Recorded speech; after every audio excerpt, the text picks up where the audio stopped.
This is Ag Matters PM from the Iowa Agribusiness Radio Network, brought to you by the Iowa Soybean Association, your daily recap of the information that affects Iowa's farmers, producers, and consumers, right here in the heart of the heartland.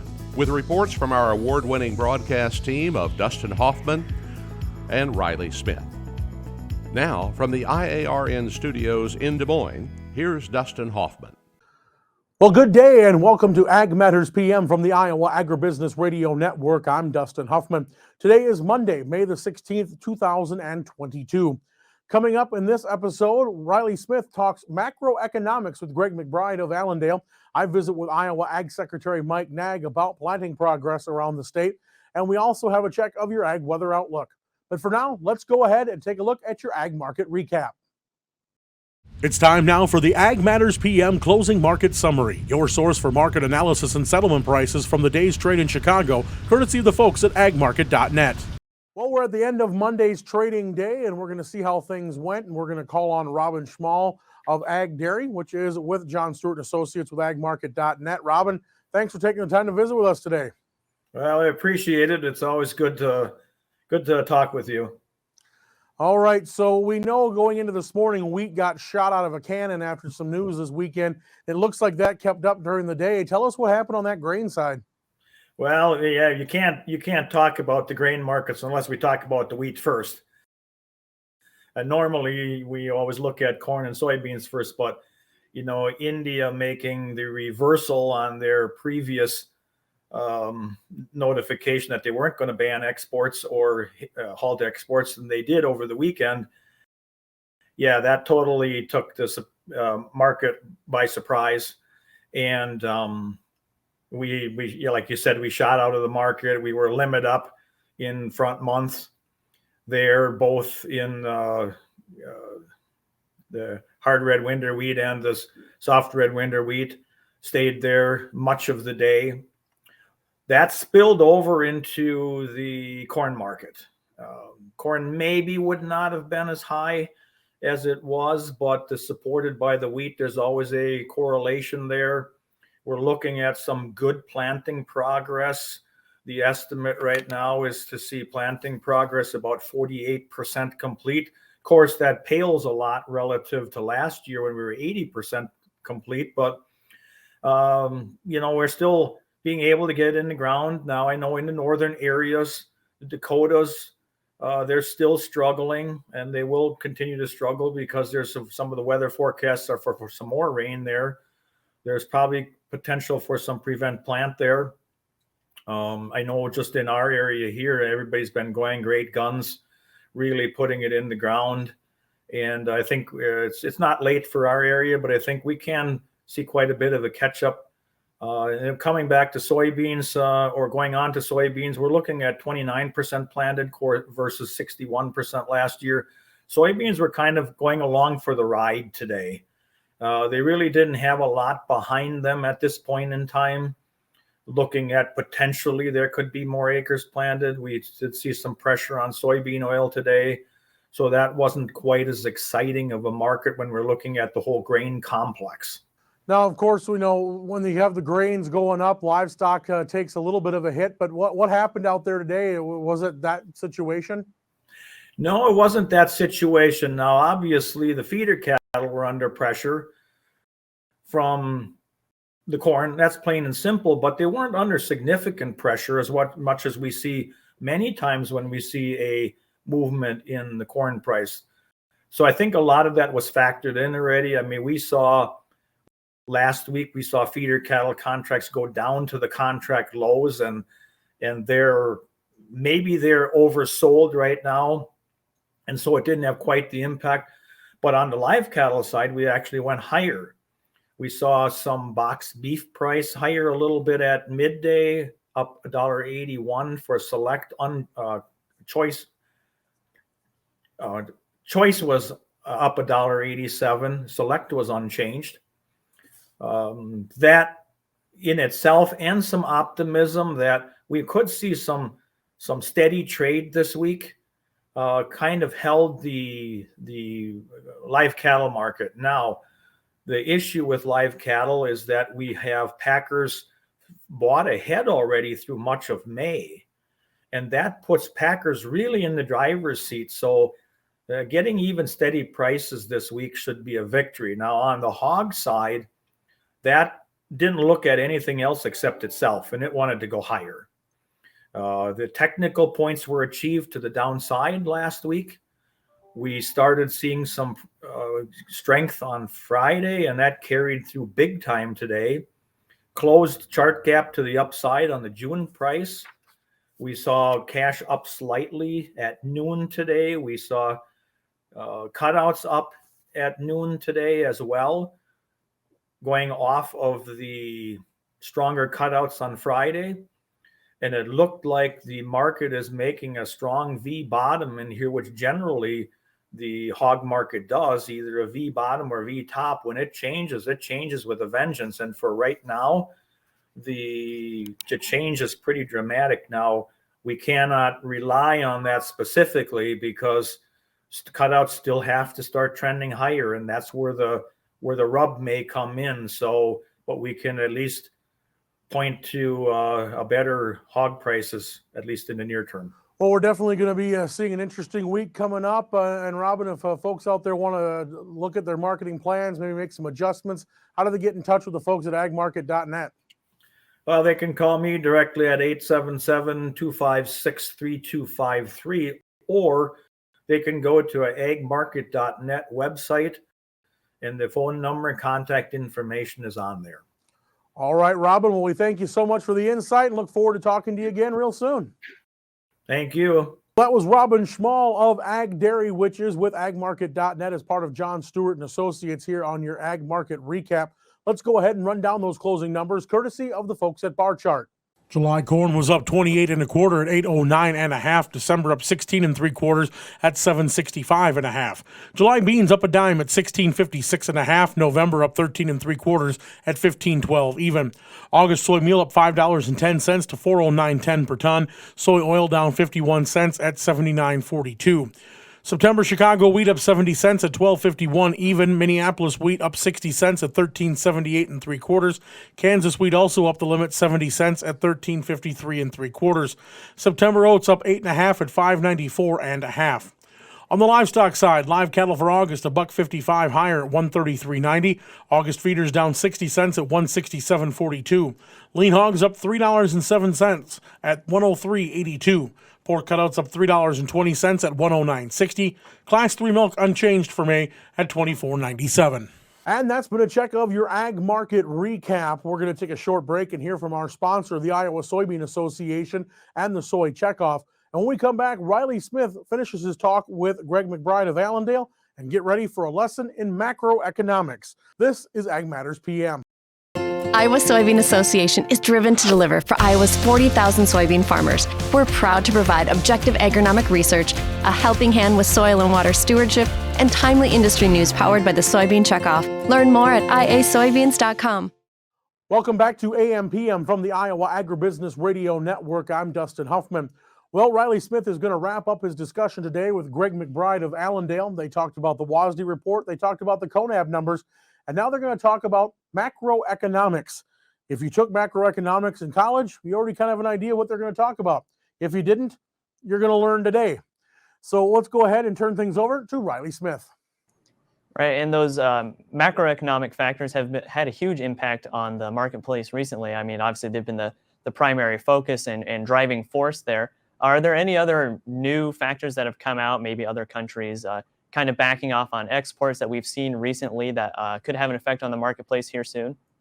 Yeah, absolutely. China has backed off on their purchasing of corn and soybeans, and that doesn't just impact us. That impacts, say, Brazil and Argentina as well. But the thing that we have to continue to watch is what happens, not necessarily with their buying. It's what would happen if, say, China invades Taiwan. That has been a conversation piece for a long time. That's been a conversation piece, especially since the Russians have invaded Ukraine. And that's something that could throw things off because because what that does is maybe we start to sanction China like we did with Russia, where all of a sudden we can't get, no one wants to buy their stuff, or maybe we're not going to ship soybeans or corn or whatever it is to them. So that can throw off the entire economy at that point, not just the U.S. economy, but the global economy. All right, and I'm sure much of the advice here for CONEB and the macroeconomics is much of the same, but obviously right now it's important for farmers to be cautious, but let's talk a little bit about how, let's be moderate with our caution and still be reasonable with our concerns. Right. Yeah, I think the biggest thing that you have to look out is really don't lose focus of what you need to do when it comes to your marketing program. Everybody wants to see higher prices, and we do have higher prices right now. We know that we've got inflation at record levels, and we continue to see the prices hold firm and then go up despite seeing major sell-offs in crude or major sell-offs in the economy. So I think for right now, the food inflation and the food crisis that's kind of been created by the situation in Ukraine and Russia does give us a reason to expect or think that we could see these high level prices in the grains hold for a little while. But it is something that you need to be very diligent about, and you need to be continuing to watch all of these macroeconomic plays, whether it's Russia, whether it's China, or maybe it's Mexico or South America. There's going to be a time where we need to make sure that we're being aggressive. Right now may not be that time, but it is definitely something that you need to constantly be watching the news cycles to understand what's going on and how it affects your bottom line. All right, Greg, lots of great information today. If producers would like to learn more and get in touch with folks at Allendale, how can they do that? And call us at 800-2MARKET. That's 800-262-7538. That again was Allendale commodity broker Greg McBride here on the Iowa Agribusiness Radio Network. I'm Riley Smith. Thanks, Riley. Now let's go ahead and take a look at that ag weather outlook.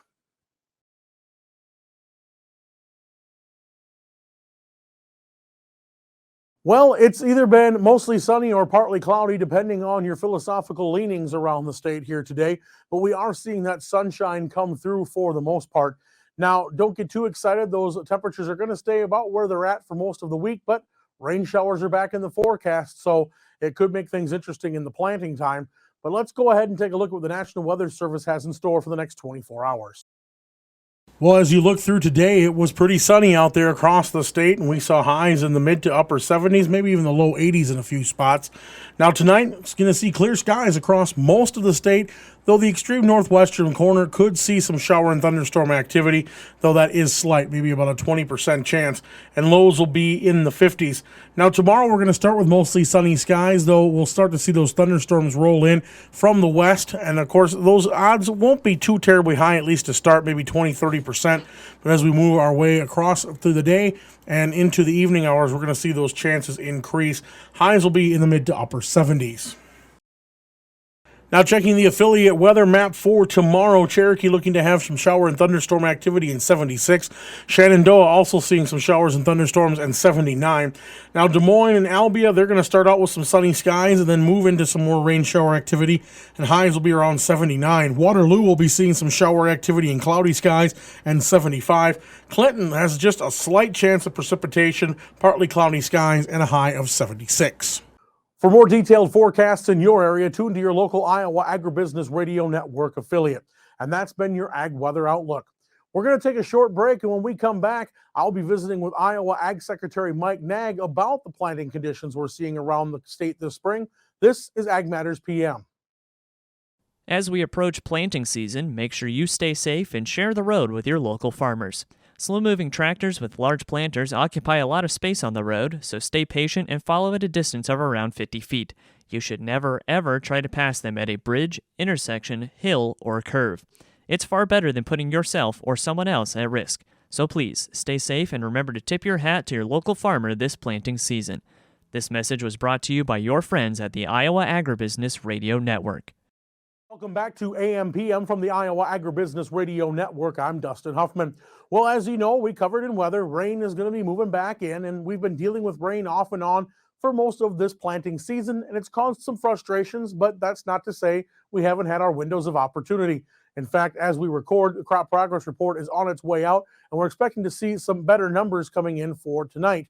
We talked with Iowa Ag Secretary Mike Naig about how things are going around the state and even how things are going up on his acreage up on the north side of the state. Secretary, thanks so much for joining us today. It's great to talk again this month. Well, it's hard to believe that we're in the middle of May, and we would have thought by now we'd be talking about the fact that we'd be done planting. Right. And we're really not. I mean, we've seen some good progress, and we're waiting for the crop progress report to come out this week as we speak. But we're not where we want to be this time of year, are we? No, and we're always careful. I never really like to look at just last year's progress compared to this year. But when you look at the 5-year average, we are definitely behind. I mean, we're a couple of weeks behind on corn and soybean planting progress. I do think that last week we made significant progress really all across the state. I mean, there were pockets of rain here and there, but we really had, I think, finally that wide open window to really run. So I expect the numbers of both corn and beans to jump pretty significantly this week. And so what did you see up there at the Naig homestead? How are you coming there? We've made good progress. All the corn is in the ground, and as we record this, we really should be on the final stages of getting those beans drilled, and so we had a nice window that opens. Remember, we're never the first to start nor the first to finish, so there's been others that have been done in our neighborhood. But I tell you, as I went back and forth between Central Iowa and Northwest Iowa, certainly saw a lot of progress. Now there's more work to be done, to be sure, but again, I'm really hopeful that the next 7 to 10 days will really give us a chance to put a bow on this planting season.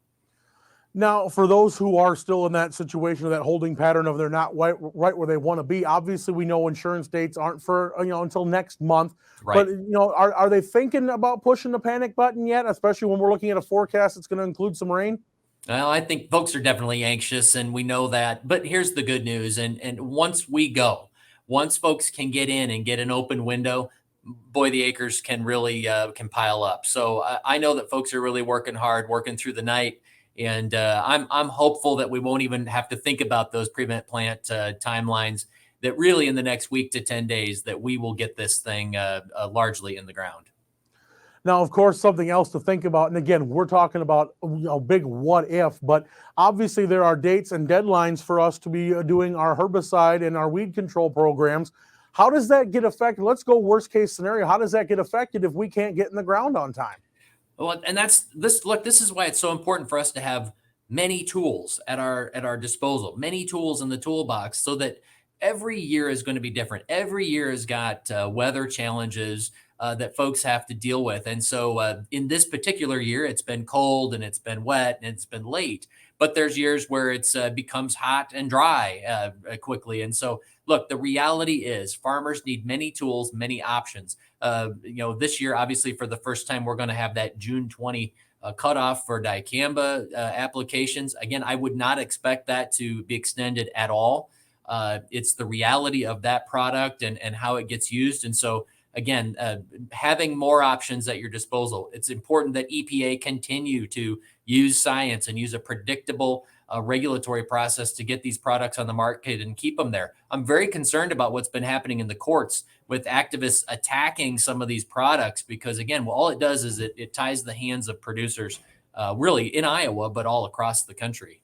That again was Iowa Agriculture Secretary Mike Naig. We'll be visiting with him again tomorrow to get an update on where things are with high path avian influenza, or if you want to call it, the bird flu. And just like that, we're at the end of another episode of Ag Matters PM. You can find all our content online at iowaagnet.com. You can follow us on Facebook, Twitter, TikTok, or even find our video content and past episodes of AM PM on our YouTube channel. You can also sign up for our free twice daily market podcast on Amazon, Apple, Google, Spotify, and Podbean. From the IARN studios in Des Moines, I'm Dustin Hoffman. For Riley Smith, we thank you for watching. This has been Ag Matters PM.